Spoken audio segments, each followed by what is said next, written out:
एक क्वेश्चन दिया हुआ है यहाँ पे कि दो आइडेंटिकल ब्लॉक हैं, ठीक है, दो आइडेंटिकल ब्लॉक हैं और दोनों का वेट W है, ठीक है, और दोनों एक रॉड के थ्रू कनेक्टेड हैं और इनके बीच का जो एंगल है वो कितना है, 45 है, ठीक है। दोनों के बीच का जो एंगल है वो कितना है, 45 है। इसका भी वेट W है और इसका भी वेट W है, ठीक है। अब इसके बाद ये इक्विलिब्रियम के कंडीशन में है और हमसे कह रहा है कि यहाँ पर जो कोफिशिएंट ऑफ फ्रिक्शन है और यहाँ पे जो कोफिशिएंट ऑफ फ्रिक्शन है वो सेम है, लेकिन फाइंड भी यही करना है।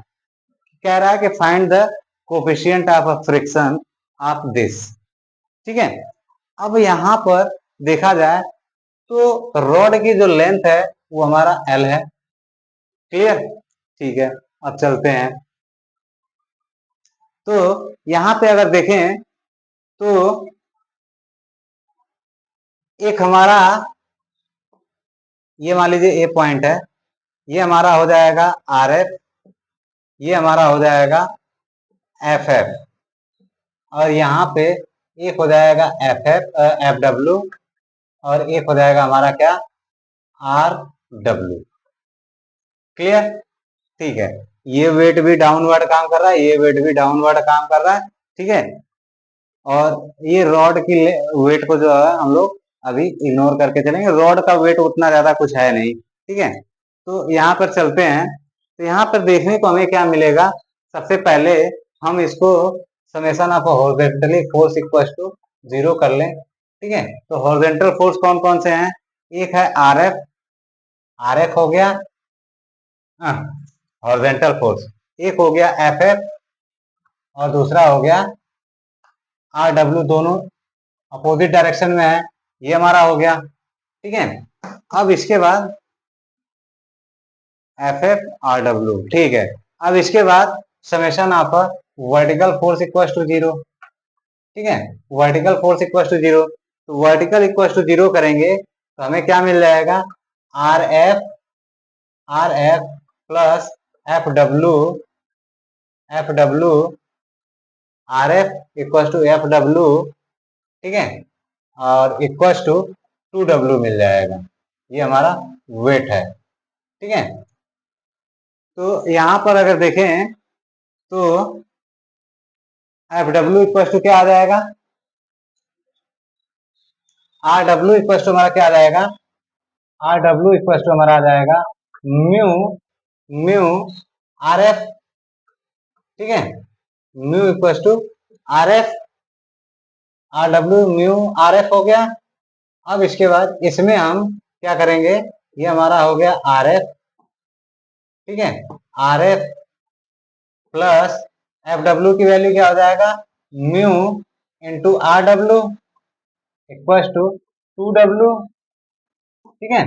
अब यहाँ पे हम RF equal to RF plus RW की वैल्यू पुटअप कर दें, ठीक है, मान लेते हैं इसको इक्वेशन फर्स्ट मान लेते हैं, ठीक है। इसकी वैल्यू उठा करके यहाँ पे पुटअप कर देंगे तो म्यू इंटू म्यू RF हो जाएगा इक्वल टू 2W हो जाएगा, क्लियर, ठीक है। अब इसके बाद हम क्या करें कि RF को कॉमन ले लें, RF को हमने कॉमन ले लिया तो 1 प्लस म्यू स्क्वायर आ जाएगा इक्वल टू 2W, ठीक है। देन RF इक्वल टू हमारा क्या आ जाएगा, 2W upon 1 plus mu square आ जाएगा, यानी RF की वैल्यू हमारा इतना आ गया, ठीक है, RF की वैल्यू हमारा इतना आ गया। अब इसके बाद हम क्या करें, अब या तो बी के अबाउट या तो ए के अबाउट मोमेंट निकाल लें, तो निकाल लेते हैं किसी एक के अबाउट, ठीक है। तो यहां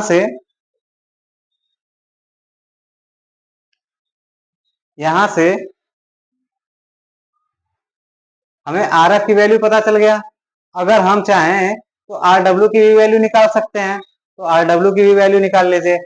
आर डब्ल्यू इक्वल टू क्या है, mu R F, R F है, ठीक है, वहां से तो equal to mu R F की वैल्यू कितना है, 2W upon 1 plus mu square, ठीक है, ये आ गया। अब इसके बाद हम क्या करें, मोमेंट निकाल लें। आर एफ निकल गया, आर डब्ल्यू निकल गया, और फिर इसके बाद एफ डब्ल्यू, हमें इतना ही की जरूरत है, निकाल लेते हैं। चलिए, अब इसके बाद हम क्या करें, किसी एक के अबाउट हम मोमेंट निकाल लेते हैं, ठीक है, तो एक के अबाउट ही निकाल लें। ठीक है, चलिए एक के अबाउट ही निकाल लेते हैं। टेकिंग मोमेंट अबाउट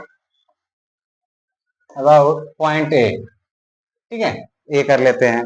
जब ए के अबाउट हम मोमेंट निकालेंगे, ठीक है, तो हमारा क्या क्या आ जाएगा देख लेते हैं धीरे से। ठीक है, पहले ये दोनों के दोनों जीरो हो जाएंगे।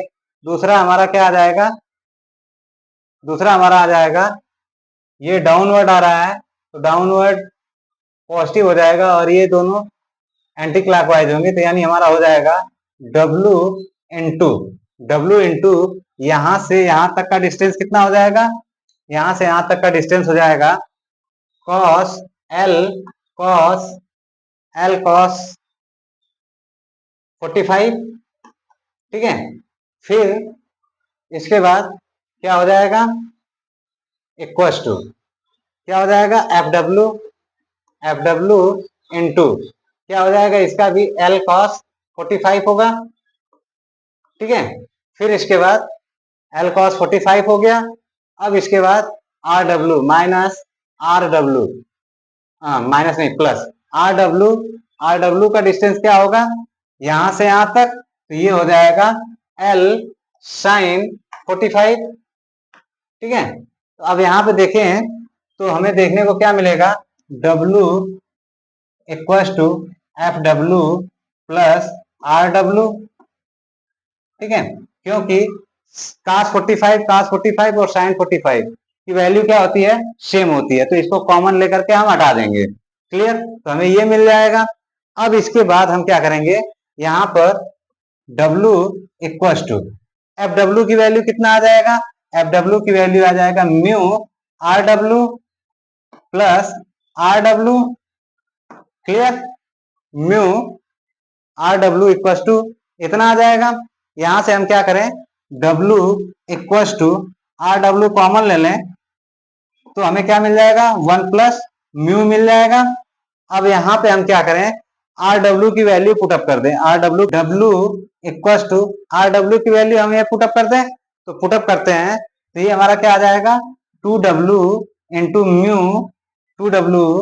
म्यू अपान 1 प्लस म्यू स्क्वायर, ठीक है, ब्रैकेट्स में 1 प्लस म्यू, ये तो रहेगा ही, ठीक है। अब यहाँ पे देखें तो अगर हम W को इस साइड ट्रांसफर कर दें तो ये कैंसिल हो जाएगा, तो क्या बचेगा, क्या, तो देखते हैं।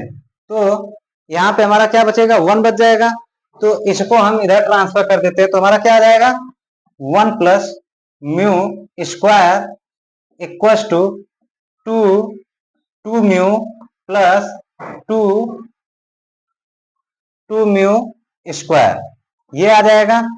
अब इसको हम उस साइड ट्रांसफर कर दें, जब इस साइड ट्रांसफर करेंगे तो हमारा क्या आ जाएगा, 2 mu square minus mu square, फिर इसके बाद प्लस 2 म्यू, फिर इसके बाद माइनस 1 बचेगा, इक्वल टू हमारा क्या हो जाएगा, 0 हो जाएगा। देन 2 में से एक गया, क्या बचेगा, mu square plus 2 mu minus 1 equal to 0, ये हमारा क्या हो गया, क्वाड्रेटिक इक्वेशन बन गया। क्वाड्रेटिक इक्वेशन से हम क्या करेंगे, इसमें श्रीधराचार्य फार्मूला अप्लाई करेंगे। श्रीधराचार्य फार्मूला अप्लाई करके हम म्यू की वैल्यू फाइंड कर लेंगे, तो म्यू इक्वल टू, ठीक है, म्यू इक्वल टू हमारा आ जाएगा 0.414, ये हमारा म्यू की वैल्यू आ जाएगा। क्लियर, ये क्वेश्चन समझ में आया, ठीक है। तो देखिए क्वेश्चन में ऐसा कुछ नहीं था जो कि हमको टफ लगे, ठीक है। बट क्वेश्चन को समझना बहुत जरूरी है। अगर क्वेश्चन ही हमें नहीं समझ में आएगा तो हम क्वेश्चन का सॉल्यूशन नहीं कर पाएंगे, ठीक है। तो बेसिक सा मतलब यह है कि हमें क्वेश्चन को समझना है कि क्वेश्चन हमसे आखिर चाहता क्या है, ठीक है। तो ये अगर हमें मालूम चल जाए कि हमें हमें इस क्वेश्चन में करना क्या है, तो हम किसी भी क्वेश्चन को आसानी से सॉल्व कर सकते हैं। क्लियर? चलिए फिर चलते हैं अगले टॉपिक पे।